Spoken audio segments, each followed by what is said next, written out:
Breaking news: Vietnam is once again bracing itself for nature's fury as Typhoon Kajiki, a powerful tropical cyclone developing over the South China Sea, makes its way toward the country's central coastline. Meteorologists have issued urgent warnings, saying Kajiki could mirror or even surpass the devastating impacts of last year's Typhoon Yagi, which left behind a trail of destruction estimated at $3.3 billion and resulted in hundreds of casualties across Southeast Asia. The Vietnamese government, recalling the bitter lessons from Yagi, has wasted no time in implementing large-scale emergency measures, including the evacuation of more than 300,000 residents from coastal provinces considered most vulnerable to the storm's projected path. Authorities reported that entire villages in low-lying areas have been moved to higher ground, while temporary shelters have been set up in schools, community centers, and government buildings. Domestic flights across the central and southern regions have been cancelled, and railway operators have suspended services along routes likely to be disrupted by flooding and landslides. Officials have also deployed thousands of soldiers, police officers, and volunteers to assist with the evacuation, provide medical support, and help reinforce flood defenses along critical waterways. Vietnam's Disaster Management Agency has emphasized that Kajiki is expected to bring torrential rainfall, storm surges of up to 5 meters, and winds exceeding 150 kilometers per hour. Such conditions raise the risk of flash floods and landslides, especially in mountainous provinces, where soil saturation from previous heavy rains has already weakened slopes. Coastal cities like Da Nang, Hue, and Quy Nhon are on high alert, with residents boarding up windows, stockpiling food and drinking water, and preparing for potential power outages that could last several days. Fishermen have been ordered to return to port, and hundreds of boats have been secured to minimize damage at sea. International aid agencies are closely monitoring the situation, with the Red Cross and several UN bodies prepared to mobilize relief assistance should the storm inflict large-scale destruction.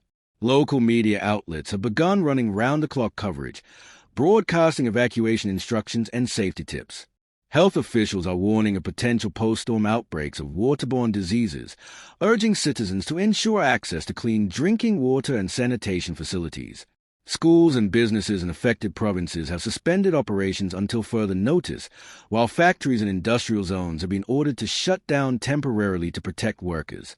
Typhoon Kajiki comes at a time when Vietnam is already grappling with economic pressures from inflation and ongoing recovery efforts from previous disasters.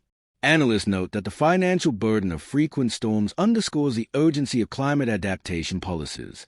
Experts have pointed out that the South China Sea has become an increasingly volatile breeding ground for tropical cyclones due to rising sea surface temperatures linked to global climate change. Each year, Vietnam experiences between 10 and 12 major storms, but the intensity and frequency of recent typhoons have alarmed both scientists and policymakers. Prime Minister Pham Minh Chinh addressed the nation in a televised speech, urging calm but vigilance. He stressed that the government priority is safeguarding lives, pledging that emergency supplies, including rice reserves, medical kits, and rescue equipment, are being distributed ahead of time. The Prime Minister also called on the international community for solidarity, noting that climate disasters transcend borders and require collective action. As Typhoon Kajiki moves closer, forecasters predict it could make landfall within the next 24 to 36 hours, likely striking the central provinces with maximum intensity before weakening as it travels inland. However, the storm's unpredictability remains a concern, with slight shifts in its trajectory potentially bringing devastation to more densely populated regions. Rescue teams equipped with helicopters, amphibious vehicles, and boats have been placed on standby, while hospitals are prepared for an influx of patients. The haunting memory of Typhoon Yagi continues to loom large. Survivors from that storm recall entire neighborhoods being submerged, crops destroyed, and infrastructure wiped out. With Kajiki approaching, there is widespread fear that history could repeat itself. Yet, unlike last year, Vietnam's response this time appears more coordinated, with early warnings issued well in advance and international partners already signaling readiness to provide assistance. For millions of Vietnamese citizens, the next few days will be critical. As winds intensify and rain begins to lash coastal provinces, the nation waits anxiously, holding on to hope that the worst may yet be avoided.